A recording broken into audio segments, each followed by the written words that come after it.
महात्मा गांधी, जिन्हें हम बापू के नाम से भी जानते हैं, एक युवा वकील के रूप में एक गुजराती व्यापारी अब्दुल्ला का केस लड़ने के लिए दक्षिण अफ्रीका गए थे। वहां के अनुभवों ने उनके विचारों और संघर्ष की दिशा को बदल दिया। नमस्कार साथियों, मैं नूजल चौहान आपका स्वागत करता हूं गांधी युग के एक बेहद प्रभावशाली अध्याय में। गांधी जी 9 जनवरी 1915 को 21 साल दक्षिण अफ्रीका में बिताकर लौटे। वहां उन्होंने रंगभेद के खिलाफ सफल सत्याग्रह किया था। भारत लौटने के बाद उन्होंने कहा, मैं पहले भारत को जानूंगा, तभी कुछ करूंगा। चंपारण आंदोलन वर्ष 1917 में किया गया। चंपारण आंदोलन की जड़ें नील की खेती में छुपी थीं। अंग्रेज बागान मालिकों ने किसानों को 3 कठिया प्रथा के तहत 20 में से 3 हिस्से जमीन पर जबरदस्ती नील उगाने के लिए मजबूर किया। किसान अपनी उपजाऊ जमीन पर अनाज या दूसरी फसलें नहीं उगा सकते थे, जिससे उनके परिवारों को भूख और गरीबी का सामना करना पड़ता था। अंग्रेज नील के बदले बहुत कम दाम देते थे और किसानों पर तरह तरह के टैक्स और जुल्म ढाते थे। राजकुमार शुक्ल ने गांधी जी को बुलाया ताकि वे किसानों की पीड़ा को समझ सकें। डॉक्टर राजेंद्र प्रसाद, ब्रजकिशोर बाबू, महादेव देसाई और जवाहरलाल नेहरू गांधी जी के सहयोगी बने और किसानों के साथ खड़े हो गए। गांधी जी ने तथ्य अन्वेषण समिति बनाई, जिसमें किसानों की शिकायतें सुनी गईं और उनके शोषण के सबूत इकट्ठा किए गए। किसानों की एकता और गांधी जी के नेतृत्व के कारण सरकार को आखिरकार 3 कठिया प्रथा समाप्त करनी पड़ी।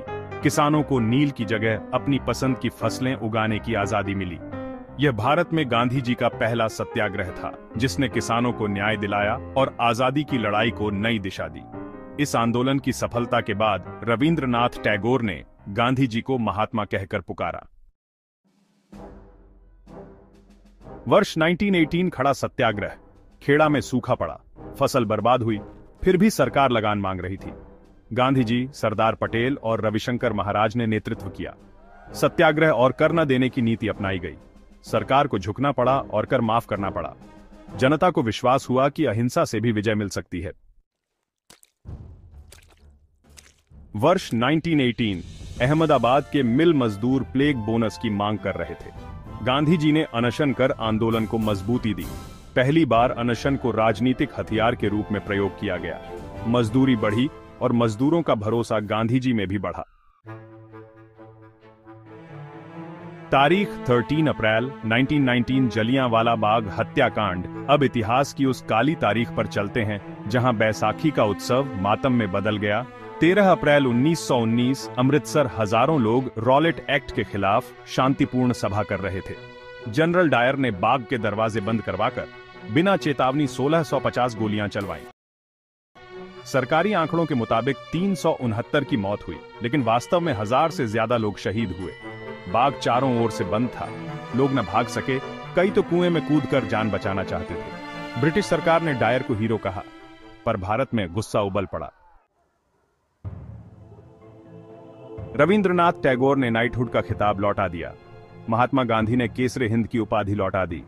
गांधी जी ने कहा, अब अंग्रेजों से असहयोग करना ही एकमात्र रास्ता है। पंजाब के युवा ऊधम सिंह ने प्रतिशोध की शपथ ली। असहयोग आंदोलन की पृष्ठभूमि ब्रिटिश सरकार एक काला कानून लेकर आई, जिसे रॉलेट एक्ट कहा गया, जिसमें बिना मुकदमे के गिरफ्तारी की जा सकती थी। फिर जलियांवाला बाग का भयानक नरसंहार हुआ, जिसने पूरे देश को झकझोर दिया। इसी दौरान खिलाफत आंदोलन भी जोर पकड़ रहा था और गांधी जी पर लोगों का विश्वास लगातार बढ़ता गया, जिससे असहयोग आंदोलन की नींव पड़ी। तारीख थी 1 अगस्त 1920 जब गांधी जी ने असहयोग आंदोलन की शुरुआत की। रणनीति ये थी कि सरकारी नौकरी, स्कूल और वकालत का बहिष्कार किया जाए। विदेशी वस्त्रों की होली जलाई गई और खादी के प्रचार को बढ़ावा मिला। साथ ही अंग्रेजी उपाधियों को भी त्यागने का आह्वान किया गया। इस आंदोलन में मौलाना अली, शौकत अली, लाला लाजपत राय और सुभाष चंद्र बोस जैसे नेता आगे आए।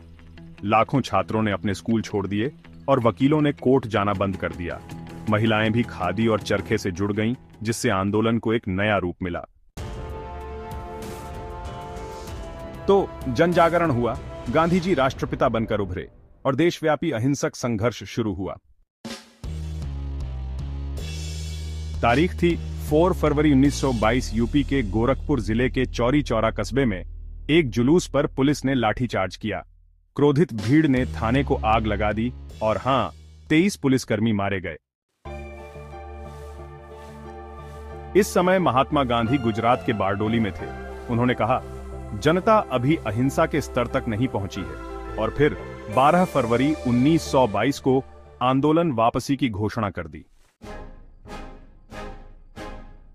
असहयोग आंदोलन की वापसी पर नेताजी सुभाष चंद्र ने कहा था कि इस समय जनता का उत्साह अपनी चरम सीमा पर था। इस समय आंदोलन को वापस लेना राष्ट्रीय अनर्थ है। गांधी जी के इन आंदोलनों ने दिखाया कि अहिंसा और सत्य ही सबसे बड़ा अस्त्र है। चंपारण से किसानों को न्याय मिला, खेड़ा से लगान की नीति बदली, अहमदाबाद से मजदूरों को हक मिला, जलियांवाला से असहयोग का जन्म हुआ और चौरी चौरा ने आंदोलन की मर्यादा सिखाई। यही वह युग था जिसने भारत को एक राष्ट्र के रूप में गढ़ा।